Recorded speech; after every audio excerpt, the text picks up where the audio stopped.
মানুষ এই পৃথিবীতে চিরকাল থাকার জন্য আসেনি। একদিন না একদিন সবাইকে মৃত্যুর স্বাদ গ্রহণ করতে হবে। ধনী গরিব, ছোট বড়, ক্ষমতাবান কিংবা সাধারণ মানুষ, কেউ মৃত্যুকে এড়াতে পারবে না। আল্লাহ তাআলা পবিত্র কোরআনে বলেন, প্রত্যেক প্রাণীকেই মৃত্যুর স্বাদ গ্রহণ করতে হবে। মৃত্যুর পর মানুষের জীবনের একটি নতুন অধ্যায় শুরু হয়, যাকে বলা হয় আখিরাতের জীবন। আর সেই জীবনের প্রথম ধাপ হলো কবর। কবরের প্রথম রাত মানুষের জন্য অত্যন্ত গুরুত্বপূর্ণ ও ভয়ঙ্কর একটি সময়, কারণ এই রাতেই শুরু হবে মানুষের প্রকৃত হিসাবের সূচনা। অনেক মানুষ দুনিয়ার জীবন নিয়ে এত ব্যস্ত থাকে যে আখিরাতের প্রস্তুতির কথা ভুলে যায়।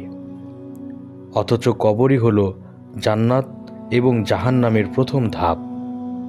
যদি মানুষের আমল ভালো হয়, তবে কবর হবে শান্তি ও প্রশান্তির স্থান। আর যদি আমল খারাপ হয়, তবে কবর হতে পারে কঠিন শাস্তির জায়গা।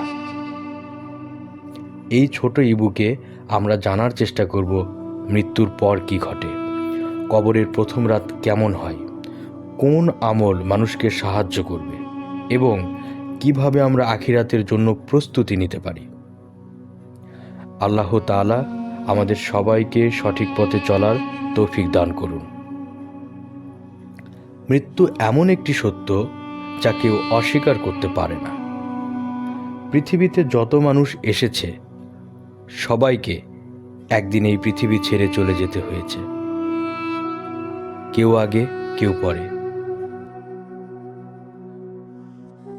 তাই একজন মুমিনের উচিত প্রতিদিন আখিরাতের কথা স্মরণ করা এবং নিজেকে প্রশ্ন করা, আমি কি মৃত্যুর জন্য প্রস্তুত?